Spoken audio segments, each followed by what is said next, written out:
ক্লিনারের বাচ্চা ম্যাম, এই তো ক্লিনার আমার মুখে মুখে তর্ক করে।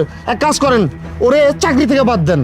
সাজিদ, আমার এক্স হাজবেন্ড এত বছর পর তাও কিনা আমার এই কোম্পানিতে ক্লিনারে জব করে। আমি তো ভেবেছিলাম ও অনেক ভালো আছে, কিন্তু ওর এই অবস্থা কেন?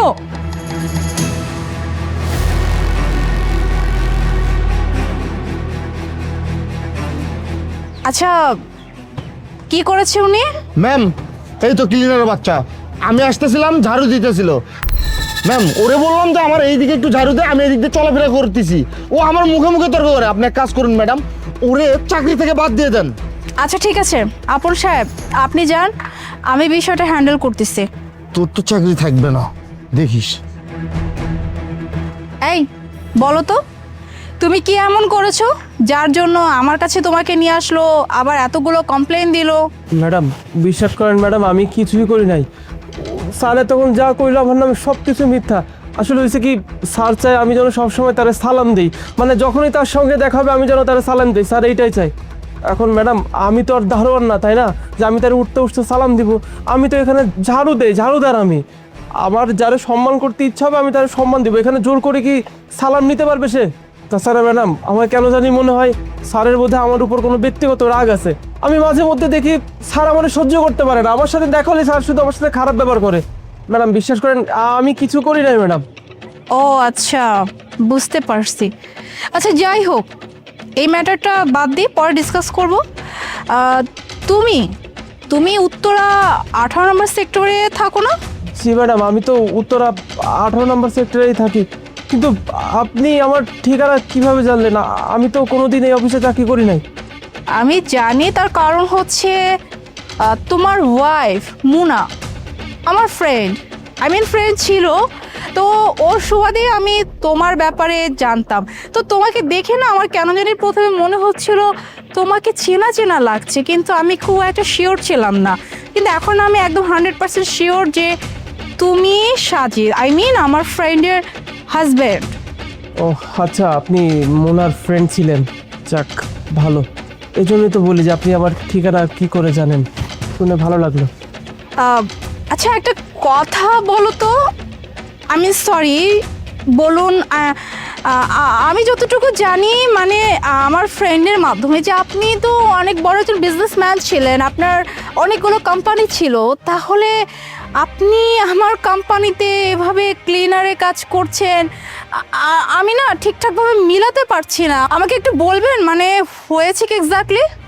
ম্যাডাম আসলে সবই আমার ভাগ্য, জানেন তো। একটা সময় আমার অনেক বড় ফ্যাক্টরি ছিল, টাকা পয়সা বাড়ি গাড়ি সব ছিল, কিন্তু এখন এসব অতীত।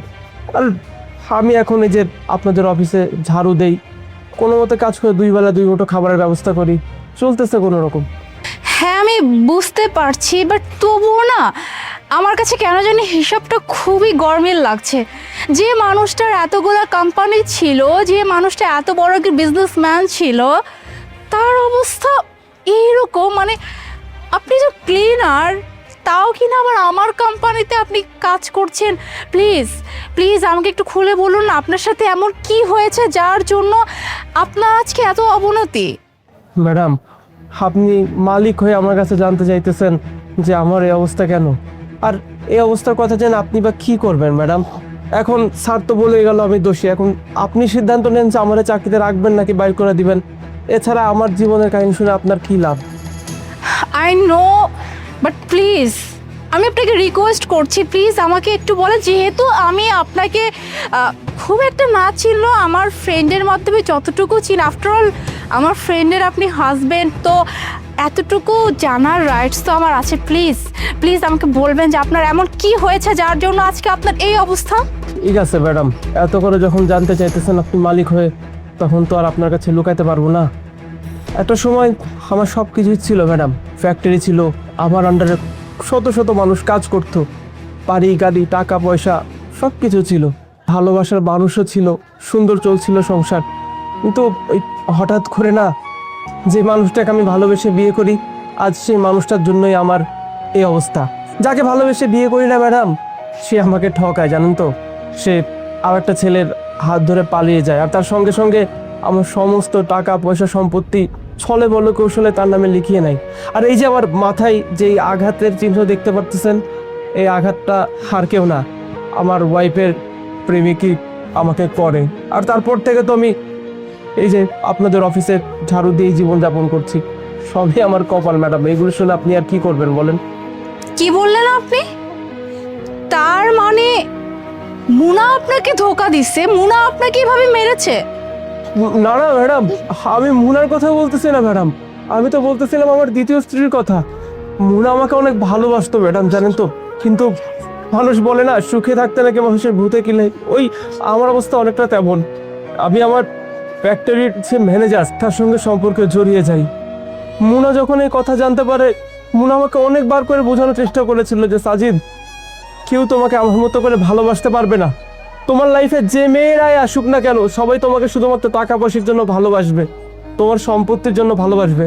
আমার মতো তোমাকে কেউ ভালোবাসতে পারবে না। কিন্তু আমি ম্যাডাম মোনার কথা শুনি না। আমি মোনাকে ডিভোর্স দিয়ে দিই, বাধ্য হয়ে ডিভোর্স দিতে। কারণ আমি তো আমার কোম্পানির ম্যানেজারকে ভালোবেসে ফেলি। আর তারপরে যখন মোনাকে ডিভোর্স দিয়ে আমার কোম্পানির ম্যানেজারকে বিয়ে করি, বেশ ভালোই চলছিল সংসার। কিন্তু 6 মাসের মাথায় গিয়ে না, হঠাৎ করে জানতে পারি যে সব কিছু ছিল তার মিথ্যা সাজানো নাটক। শুধুমাত্র আমার সম্পত্তি নিজের নামে লিখে নেওয়ার জন্য আমাকে সে বিয়ে করে। আর আমিও কত বোকা ছিলাম ম্যাডাম, তাই না? ওকে বিশ্বাস করে আমার সমস্ত সম্পত্তি ওর নামে লিখে দিই। আর দেখেন আজকে আমার এই অবস্থা। আজকে হয়তো মুনার অভিশাপের জন্যই আমার জীবনটা প্রায় ধ্বংসের পথে। আজকে আমি কোটিপতি থেকে রাস্তার ভিখারি বলতে পারেন। এই তো। কি বলতেছেন আপনি? আপনার সাথে এত কিছু ঘটে গেল, আপনার কাছ থেকে সব কিছু নিয়ে গেল, আপনাকে সর্বশান্ত করে ফেললো। আপনি এখন রাস্তার ফকির বলতে গেলে। যে মানুষের এতগুলা কোম্পানি ছিল, সেই মানুষটা কিনা এখন একটা কোম্পানির সামান্য ক্লিনার। মানে আপনার জীবনে এত কিছু ঘটে যাওয়ার পরও আপনি আপনার এক্স ওয়াইফের কাছে কেন গেলেন না? এমনও তো হতে পারতো যে আপনি যদি আপনার এক্স ওয়াইফের কাছে গিয়ে আপনার সব ব্যাপারটা খুলে বলতেন, হয়তো আপনার ওয়াইফ আপনাকে মাফও করে দিতে পারতো। আর আমি যতটুকু জানি যে মুনা আপনাকে অনেক ভালোবাসে। যেহেতু আপনাকে অনেক ভালোবাসে, তাহলে অবশ্যই আপনার এই অবস্থা শুনে আপনাকে দূরে ঠেলে দিতে পারতো না? ম্যাডাম কি বলেন এগুলা? আমি মুনার কাছে ফিরে যাব? আচ্ছা ম্যাডাম, আমি কোন মুখ নিয়ে মুনার কাছে ফিরে যাব বলতে পারেন? যে মেয়েটাকে আমি এত কাঁদালাম, এত কষ্ট দিলাম, যে মেয়েটা আমাকে অনুরোধ করে বলেছিল যে সাজিদ আমাকে ছেড়ে যেও না, আপনি আমাকে বলছেন আমি সেই মেয়ের কাছে ফেরত যাব? সেই মেয়ের কাছে ফেরত গিয়ে আমি কি বলবো? আর তাছাড়া অনেক অনেক বছর হয়ে গেছে, কে জানে ও হয়তো এখন মুভ অন করে নিয়েছে, হয়তো অন্য ওকে বিয়ে করে নিয়েছে। আর তাছাড়া আমি ওর সামনে গিয়ে কোন মুহূর্তে এবার দাঁড়াবো? আমি পারবো না ম্যাডাম। তবে একটা কথা কি ম্যাডাম জানেন, কোনোদিনও যদি আল্লাহ ওর সঙ্গে আমার দেখা করানোর সুযোগ করে দেয় না, আমি প্রয়োজনের পায়ে হাত দিয়ে ক্ষমা চাইবো। ও যেন আমাকে মাফ করে দেয়। কারণ আমি ওকে যে কষ্ট দিছি না, ও যদি আমাকে মাফ না করে তাহলে হয়তো আল্লাহ আমাকে মাফ করবে না ম্যাডাম। আচ্ছা, আমি যদি আপনার ওয়াইফের সাথে আপনাকে দেখা করিয়ে দেই, আপনি কি দেখা করবেন?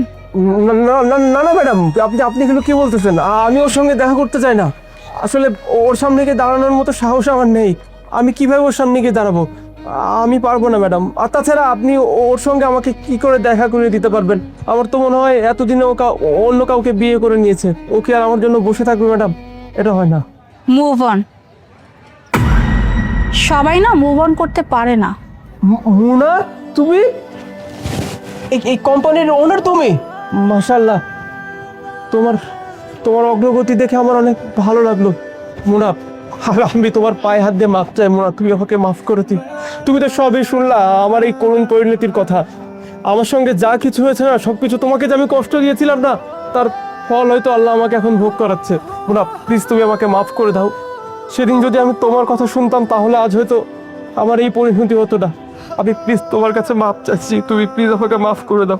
সাজিদ, বিশ্বাস করো, আমি যে তোমাকে কখনো এইভাবে দেখতে পাবো আমি কল্পনাও করি নাই। আমি তো এটাই ভেবেছিলাম যে তুমি আমাকে ছেড়ে অন্যের হাত ধরে নিজের সংসার বেছে নিয়েছো, নিজের একটা সুন্দর জীবন বেছে নিছো, তুমি বেশ ভালোই আছো। কিন্তু আজকে যখন আমি তোমাকে এইভাবে দেখলাম, বিশ্বাস করো আমি আমাকে বিশ্বাস করতে পারি নাই। আরে যে মানুষটার জীবন এত বিলাসিতাময় ছিল, যে মানুষটার এতগুলো কোম্পানি ছিল, সেই মানুষটা আজকে সামান্য একজন ক্লিনার। আর তুমি তুমি এখন আমার কাছে ক্ষমা চাইতেছো? সাজিদ, তুমি জানো তুমি যখন আমাকে ছেড়ে দিছিল, বিশ্বাস করো আমার আমার দুনিয়াটা পুরো এলোমেলো হয়ে গেছিল। আফটার অল আমি তো তোমাকে ভালোবাসি, তাই না? তুমি যখন আমাকে বলছো যে তুমি ওই মেয়েকে বিয়ে করতে চাও, আমি তোমার সাথে থাকতে চাই না, আমি একটা কোনো উত্তর না দিয়ে আমি তোমাকে হ্যাঁ বলে দিয়েছিলাম, কারণ আমি চাই তুমি ভালো থাকো। হ্যাঁ, এটা ঠিক যে তোমার কাছ থেকে ফিরে আসার পরে আমার লাইফটা গুছাতে অনেক কষ্ট হয়েছে। আমি তো ভেবেই নিয়েছিলাম যে আমি হয়তো বাঁচতেই পারবো না, কিন্তু না, আমার আশেপাশের মানুষগুলো আমাকে আমাকে স্ট্রং করতে অনেক হেল্প করছে, যার জন্য আজকে আমি এই কোম্পানির মালিক। কিন্তু তোমাকে আমি এইভাবে দেখবো, বিশ্বাস করো আমি এটা কোনোভাবেই মানতে পারতেছি না। হ্যাঁ, আমি মানছি তুমি আমার সাথে অনেক অন্যায় করছে, যেটা আসলে ক্ষমার অযোগ্য, কিন্তু তবুও সাজিদ, তুমি আমার কাছে মাফ যেহেতু চাইতেছো, আমি তোমাকে মাফ করতে পারি, কিন্তু তার বিনিময়ে আমার একটা শর্ত রাখতে হবে। কি রাখবে তো? তুমি যে কোনো কন্ডিশনের কথা আমাকে বলো, আমি সব রাখতে রাজি। তাও তুমি আমাকে মাফ করো প্লিজ, আমাকে তুমি মুক্তি করো। আমি আর পারছি না এভাবে বোঝা টানতে, আমাকে মাফ করো প্লিজ। তুমি বলো আমাকে কি করতে হবে। শর্ত হচ্ছে আমাকে আবার বিয়ে করতে হবে তোমাকে। পাগল হয়ে গেছো তুমি মুনা? তুমি এগুলো কি বলতেছো? তুমি চাচ্ছ আমি আবার তোমাকে বিয়ে করবো না? যে মানুষটাকে তুমি ভালোবেসে বিয়ে করেছিলে, সে আমি তোমাকে কষ্ট দিয়েছিলাম, আবার তুমি বলছো আমি চাই আবার তোমাকে বিয়ে করি? এটা হয় না মুনা, এটা হয় না। সাজিদ, তোমার কাছে হয়তো হতে পারে যে তুমি আবার আমার লাইফে কি করে ফিরে আসবে, কারণ তুমি আমার সাথে এত বড় প্রতারণা করছো। যে আমি বললাম না তোমাকে, আমি তো তোমাকে ভালোবাসি। তুমি আমার সাথে যেটাই করছো না কেন, আমার ওগুলো কিচ্ছু মনে নাই। বিশ্বাস করো, যখন আমি তোমাকে চোখের সামনে দেখছি, আমি সব কিছু ভুলে গেছি। তাই আমি আর কোনো কিছু শুনতে চাই না, কোনো কিছু বুঝতে চাই না। তুমি কি করছো না করছো এগুলো আমি কিচ্ছু মাথায় নিতে চাই না। আমি জাস্ট তোমাকে আবার আমার জীবনে ফিরে আনতে চাই। আমি আর সেকেন্ড টাইমের জন্য তোমাকে হারাতে চাই না। ঠিক আছে মুনা, তুমি যখন বলছো আমার কোনো আপত্তি নেই, তবে বিশ্বাস করো প্রত্যেকটা মানুষেরই না জীবনে দ্বিতীয়বার সুযোগ পাওয়া উচিত। এই যে আজকে আমি যে সুযোগটা পেলাম না, আমি কথা দিচ্ছি মুনা, শেষ নিঃশ্বাস ফেলার আগ পর্যন্ত আমি তোমাকে ভালোবাসবো। আমি আর কোনোদিন তোমাকে কষ্ট দিব না, বিশ্বাস কর।